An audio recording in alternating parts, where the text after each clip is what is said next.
శ్రీమాత్రే నమ. జయ గురు దత్తాత్రేయ నమ. వృశ్చిక రాశి వారికి 2025 సంవత్సరం జూన్ నెల ఫలితాలు పరిశీలించినప్పుడు మరి ఈ రాశి వారికి రాశ్యాధిపతి కుజుడు భాగ్యస్థాన సంచారం ఇంచుమించుగా జూన్ 6వ తారీఖు వరకు కుజుడు భాగ్యస్థానంలో సంచరించినప్పుడు జాతకుడికి ఎక్కువగా పుణ్య కార్యక్రమాలు మీద ఆసక్తి పెరుగుతూ ఉంటుంది. దూర ప్రాంతంలో ఉన్నటువంటి పుణ్యక్షేత్రాలు దర్శిద్దామనే ఆలోచన కలుగుతుంది. అలాగే దేశ విదేశాల్లో ఉన్నటువంటి మిత్రులతో కమ్యూనికేషన్ ద్వారా మంచి విషయాలు, ఆర్థిక విషయాలు తెలుసుకొని తన నాలెడ్జ్ పెంచుకునే ప్రయత్నం జరుగుతూ ఉంటుంది. అయితే కొంతవరకు ఏదైనా ఒక స్థిరాస్తి కొనే ప్రయత్నం అన్నది అంతర్లీనంగా జరుగుతూ ఉంటుంది. అంటే ఇతరుల సహకారంతో ఏదైనా ఒక మంచి ల్యాండ్ ఎక్వైర్ చేద్దాం అన్నటువంటి ప్రయత్నం చాలా వరకు ఆ ప్రయత్నంతో ధనానికి ప్రయత్నం జరుగుతూ ఉంటుంది. బట్ ఏదైనా అది అనుకున్నది 100% జరిగే అవకాశం ఉంది. అయితే జూన్ 6 తర్వాత సింహరాశిలోకి ఈ కుజుడు ప్రవేశిస్తే మన వృశ్చిక రాశి వారికి కుజుడు దిగ్బలుడై, అంటే కుజుడు ఉచ్ఛలో ఉంటే ఎటువంటి ఫలితం ఇస్తాడో అటువంటి ఫలితం రావడం జరుగుతుంది. అంటే వృత్తిలో చాలా వరకు హోదా పెరుగుతుంది, తనలో ఉన్నటువంటి స్టామినా సామర్థ్యం పెరుగుతూ ఉంటుంది. ఎవరైతే నిరుద్యోగులు లేదంటే కొత్తగా ఉద్యోగం కొరకు ప్రయత్నం చేస్తున్నవారు, ప్రభుత్వ ఉద్యోగ ప్రయత్నాలు కూడా ఈ సమయంలో నెరవేరే అవకాశం ఉంది. ఇంచుమించుగా మనకి జూలై నెలాఖరు వరకు, అంటే జూలై 28 వరకు సుమారు 53 రోజుల పాటు ఈ దశమ స్థానంలో కుజగ్రహ సంచారం ఈ వృశ్చిక రాశి వారికి వృత్తిలో సామర్థ్యాన్ని పెంచుతుంది. కొత్త ఉద్యోగ ప్రయత్నాలు ఫలిస్తాయి. పైపెచ్చు దశమంలో ఉన్నటువంటి కుజుడు రాశిపైన తన చతుర్థ వీక్షణ వల్ల ఏంటంటే జాతకుడికి ఏవైనా అనారోగ్య సమస్యలు ఉంటే వాటి నుంచి బయటపడే ప్రయత్నం జరుగుతుంది. కొంతమందికి ఏదైనా ఒక సర్జరీ లాంటిది ఏమైనా చిన్నగా జరగవలసి ఉంటే అది ఈ సమయంలో జరిపించుకునే అవకాశాలు ఉన్నాయి. అలాగే తన సామర్థ్యాన్ని పెంచుకునే నిమిత్తంలో ఈ ఫిజికల్ ఫిట్నెస్, వ్యాయామం, ఈ బాడీ బిల్డింగ్ లాంటివి చేసుకొని ఒక బాడీని ఇంకా యంగ్గా, యూత్గా తయారయ్యే విధంగా ఈ కుజుడు సహకరించే అవకాశం ఉంది. అలాగే ఏంటంటే ఎవరైనా ఈ సమయంలో ఏదైనా ఈ సివిల్స్, ఈ గ్రూప్ 1 లాంటి పరీక్షలు ప్రిపేర్ అవుతుంటే వారి సామర్థ్యం ఇంకా పెరిగి ఈ సమయంలో అయినా ఇంటర్వ్యూ లాంటివి జరిగితే బాగుంటుంది. ఇది ఎక్కువగా క్రీడారంగం వారికి కూడా చాలా అనుకూలంగా ఉండే అవకాశం ఉన్నది. ఇంతవరకు ఓకే ఈ రాశి వారికి. మరి 6వ స్థానంలో ఇంచుమించుగా ఈ నెలంతా శుక్రగ్రహ సంచారం. ఈ సప్తమాధిపతి 6వ స్థానంలో ఉండడం వల్ల చాలా వరకు స్త్రీలతో విరోధం వచ్చే అవకాశం ఉంది. అది భార్యతో కానీ, భార్య తరపు బంధువులతో కానీ, సిస్టర్స్తో కానీ విభేదాలు వచ్చే అవకాశం ఉంది. అలాగే ఏంటంటే వైవాహిక జీవితంలో కొన్ని అపోహలు, అపార్థాలు రావడం వల్ల చాలా వరకు టెంపరీగా కొంత ఇబ్బంది భార్యాభర్తల మధ్య వచ్చే అవకాశం చాలా బలంగా ఉంది. కొంతమందికి ఉద్యోగరీత్యా భార్యకు ఒక చోట, భర్తకు ఒక చోట ఉద్యోగం మారటం వల్ల కూడా కొంతవరకు ఇద్దరి మధ్య ఒక గ్యాప్ వచ్చే అవకాశం ఉంది. బట్ ఏదైనా ఆర్థిక విషయాల్లో కుటుంబంలో ఉన్నటువంటి స్త్రీల మధ్య విభేదాలు మీకు చాలా మానసిక అశాంతిని కలిగించే అవకాశం ఉంది. వాళ్ళు ఏదో మీ నుంచి ఎక్స్పెక్ట్ చేస్తారు, దాన్ని మీరు ఫుల్ఫిల్ చేయలేకపోవడం వల్ల కొన్ని అపవాదులు, నిందలు అటు భార్య నుంచి అటు మిగతా సభ్యుల నుంచి కూడా వచ్చే అవకాశం ఉన్నది. దానికి సపోర్ట్ చేస్తూ సప్తమంలో ఇంచుమించుగా జూన్ 15 వరకు ఏర్పడినటువంటి ఈ బుధాదిత్య యోగ ప్రభావం ఏంటంటే భార్యాభర్తలు ఇద్దరూ కూడా చాలా బిజీగా ఉండడం వల్ల కుటుంబ విషయాలు పట్టించుకోలేకపోతూ ఉంటారు. ఆ కారణం వల్ల ఏంటంటే పిల్లల చదువు విషయంలో సరైనటువంటి శ్రద్ధ చూపకపోవడం వల్ల వాళ్ళు కొంతవరకు పక్కదారి పట్టే అవకాశం ఉన్నది. దానికి ఏంటంటే మరి పంచమంలో శని పిల్లల విషయంలో ఎక్కువ మీరు శ్రద్ధ తీసుకోవాల్సి ఉంటుంది. వాళ్ళు మీరు చెప్పిన మాట వినకుండా వాళ్ళు ఏదో వాళ్ళ వ్యవహారాల్లో వాళ్ళు ఉంటారు. తీరా ఫైనల్ రిజల్ట్ వచ్చే సమయంలో ఇబ్బంది పడే అవకాశం ఉంది. కాబట్టి ప్రస్తుతం ఎవరైతే ఈ విద్యార్థులు, పిల్లలు ఉన్నారో మీకు కంపల్సరీగా వాళ్ళ మీద ఒక దృష్టి పెట్టి వారిని సరైన మార్గంలో ప్రవేశపెట్టే ప్రయత్నం చేయాలి.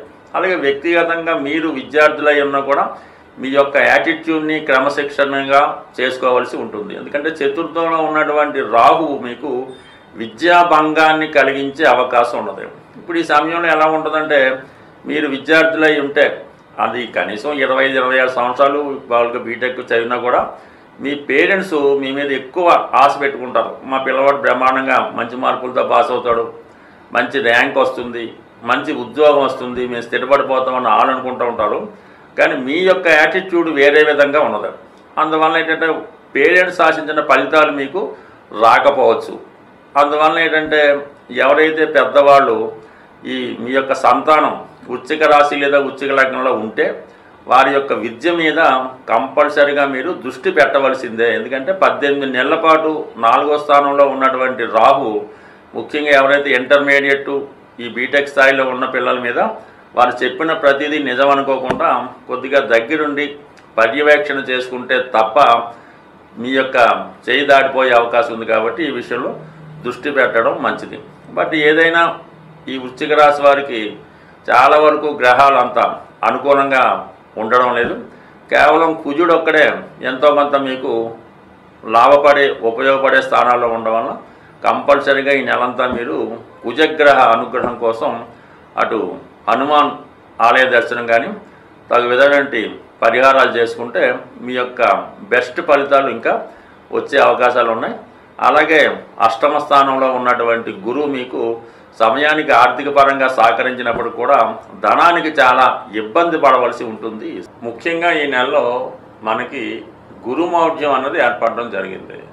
ఎప్పటిదాకా జూన్ 10వ తారీఖు నుంచి జూలై 8వ తారీఖు వరకు ఈ గురుమౌఢ్యం కారణంగా మీ అందరికీ తెలుసు శుభకార్యాలు అన్నవి ఈ సమయంలో చేయడం అన్నది అంత శ్రేయస్కరం కాదు. అంటే ముఖ్యంగా వివాహం అన్నది.